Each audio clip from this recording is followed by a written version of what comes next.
So friends, आज हम लोग एक रीसेंट केस के बारे में बात करने वाले हैं, जो केस इस समय हर न्यूज़ की हेडलाइन बना हुआ है। सारी जगह सारे न्यूज़ चैनल पर सिर्फ उन्हीं की आजकल न्यूज़ आपको देखने को मिल रही है। तो आज हम लोग बात करने वाले हैं आलोक एंड ज्योति के केस की। और ज्योति मौर्य का हमेशा से सपना ये था कि उन्हें पीसीएस की तैयारी करके सिविल एग्जामिनेशन क्रैक करना है। तो ज्योति मौर्य की शादी सन 2010 में आलोक मौर्य के साथ हो जाती है। आलोक मौर्य के पंचायत राज डिपार्टमेंट में काम किया करते थे।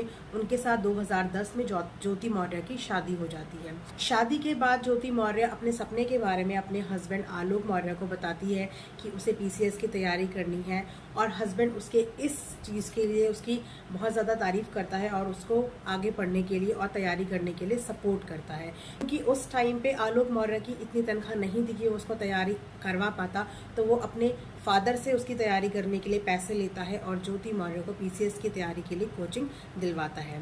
एंड 2016 में अपने हस्बैंड के सपोर्ट एंड अपनी पूरी फैमिली के सपोर्ट से ज्योति मौर्य जो है यूपी पीसीएससी का एग्जाम क्लियर करती है एंड एसडीएम की पोजीशन उनको मिली। एक बार जब ज्योति मौर्य का इंटरव्यू लिया गया, तो इंटरव्यू में भी उन्होंने अपने फैमिली के हर मेंबर को बहुत ही प्रेज किया एंड अपने हस्बैंड एंड अपनी फैमिली को इस चीज़ का क्रेडिट दिया कि जिस पोजीशन में मैं आज हूँ उसका सारा क्रेडिट जो है मेरी फैमिली को जाता है, क्योंकि उन्होंने मुझे बहुत ज़्यादा सपोर्ट किया।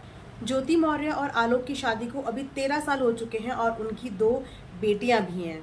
अपने फादर के रिटायरमेंट के बाद आलोक ने एक घर भी बनवाया और वो घर उसने ज्योति मौर्य के नाम किया। उनकी लाइफ में सब कुछ बहुत अच्छा चल रहा था, लेकिन अचानक से जो है आलोक मौर्य को ज्योति मौर्य पे डाउट होने लगा, क्योंकि ज्योति मौर्य अक्सर ट्रैवल करती थी, कभी किसी काम की वजह से कभी कहीं, तो उनका हमेशा आउटिंग बाहर का ट्रैवल का काम ज़्यादा रहता था। तो आलोक मौर्य को धीरे धीरे अपनी वाइफ पे शक होने लगा। तो वन डे ज्योति मौर्य अपना फेसबुक अकाउंट जो लॉग आउट करना भूल गई, एंड क्योंकि उनके हस्बैंड के माइंड में ऑलरेडी बहुत सारे डाउट अपनी वाइफ को लेके आ चुके थे, तो उन्होंने उनका जो फोन है वो चेकआउट किया। जब उन्होंने उनका एफबी अकाउंट चेकआउट किया तो उनको उनके अकाउंट में कुछ चैट्स मिली, जो चैट एक मनीष नाम के लड़के की थी। मनीष जो था वो डिस्ट्रिक्ट कमांडेंट एंड होमगार्ड था गाजियाबाद में।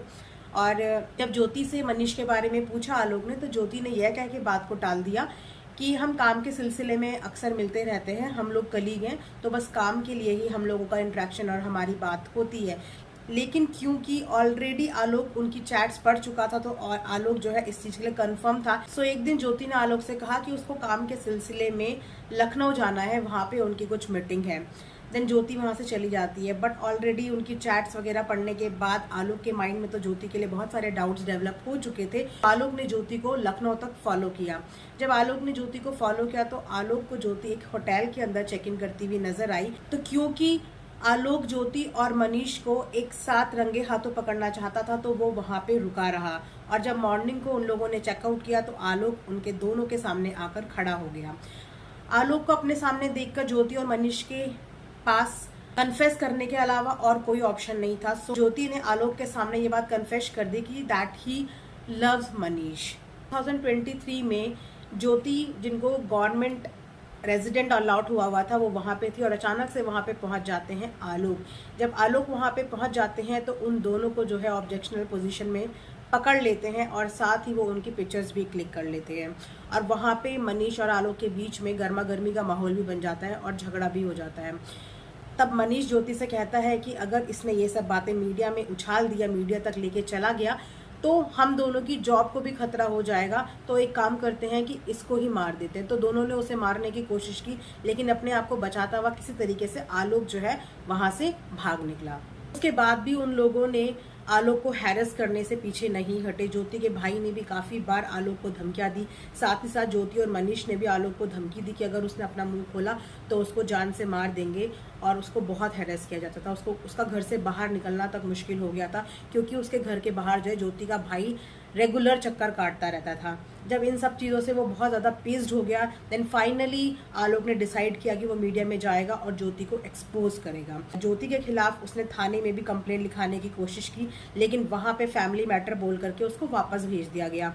उसके बाद वो महिला थाने में भी सारे सबूत लेके गया, जो सारे सबूत उसने इकट्ठे करे थे।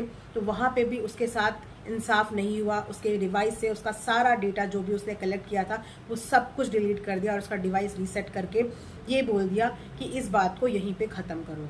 जब कहीं से भी आलोक मौर्य को इंसाफ नहीं मिला, देन उसने ज्योति की बहुत सारी चीज़ों को एक्सपोज किया। उसने मीडिया में ये बात आके बता दी कि किस तरीके से ज्योति जो है ब्राइब लेती है और उसकी ब्राइब की सारी कलेक्शन, किस किस से ब्राइब आता है, किस किस को कहाँ कहाँ से पेमेंट आता है, ये सारा कुछ उसके पास रिकॉर्ड में था, जो कि ज्योति की खुद की हैंडराइटिंग में था। ये सारा डेटा लेके वो मीडिया में चला गया और मीडिया में जाके उसने ज्योति को एक्सपोज कर दिया। अब अपनी सफाई में ज्योति का कहना ये है कि झूठ बोलकर शादी कराई गई, मुझसे जॉब छुपाई गई, ये एक क्लीनर है और इसकी क्लीनिंग की जॉब है, इसका मुझे नहीं पता था। और तो और उन्होंने अपने ही इन लॉज के खिलाफ जो है दहेज का केस भी दर्ज कराया। जो बहू कुछ साल पहले इंटरव्यू में अपने इन लॉज की, अपने हस्बैंड की तारीफ करते नहीं थक रही थी, अचानक से उस बहू ने अब अपने ही ससुराल वालों के खिलाफ जो है दहेज का केस कर दिया, सिर्फ और सिर्फ अपने आप को सही प्रूफ करने के लिए। तो ये है ज्योति और आलोक की कहानी। लेकिन सच मानिए कि अगर इसी तरीके से हमारी न्याय व्यवस्था चलती रही, ऐसे लोगों के हाथ में पावर आ गई, तो फिर हम किससे ये उम्मीद करेंगे कि हमें कहीं से न्याय मिले। अगर इतने पावरफुल लोग भी इतने गलत काम कर सकते हैं, तो आप ये सोचिए कि सोसाइटी पे इस चीज का क्या असर पड़ेगा।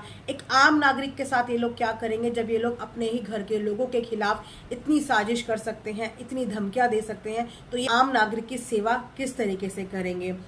सिर्फ ऐसी औरतों की वजह से, जिन औरतों पे वाकई में अत्याचार होता है, जो औरतें वाकई में इन चीज़ों की शिकार होती है, दहेज की शिकार होती है, किसी को जला के मार दिया जाता है, किसी की मार पिटाई होती है, उनकी सुनवाई नहीं होती, उनको भी शक की नज़रों से देखा जाता है, जस्ट बिकॉज ज्योति जैसी बहुत सारी लड़कियां हैं जो झूठे केस बना के, झूठे आरोप बना के, खुद को विक्टिम बना के ऐसा प्रेजेंट करती है। लोगों की नजरों में औरत के लिए जो दर्द है ना, वो कम होता जा रहा है। तो मेरी आप सबसे यही रिक्वेस्ट है कि इस वीडियो को ज्यादा से ज्यादा आप लोग फैलाइए, ज्यादा से ज्यादा लोगों तक पहुंचाइए, ताकि लोगों को इस चीज की जागरूकता हो। कुर्सी पे बैठने वाला न्यायाधीश जो कि कुर्सी पे बैठ के जन सेवा के लिए बैठा है, यहाँ पे एक हस्बैंड वाइफ का, एक शादी का पवित्र बंधन पे उंगली उठी है। हमारे समाज में शादी जैसे रिश्ते का भी इस तरीके से जो है अपमान हो रहा है, एक शादी को भी इस तरीके से गाली दी जा रही है कि शादी के बाद बीवी अपने हस्बैंड को चीट करती है, और उस हस्बैंड को जिसने उसकी सुख दुख में सपोर्ट किया, उसका सपना पूरा करने के लिए उसको सपोर्ट किया,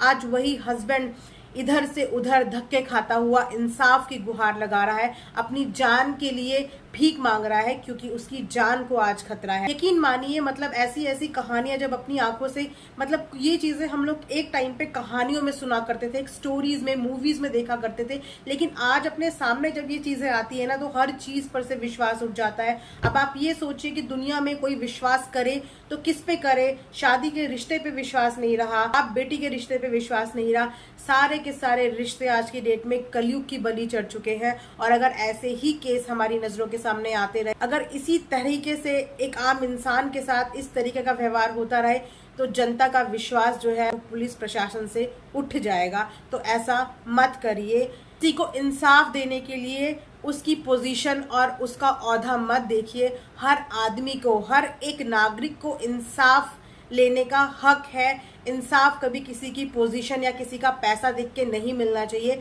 इंसाफ सही और गलत की बुनियाद पे होना चाहिए। तो ये थी आज की वीडियो। अपना ध्यान रखिए, दुआओं में याद रखिए। बाय।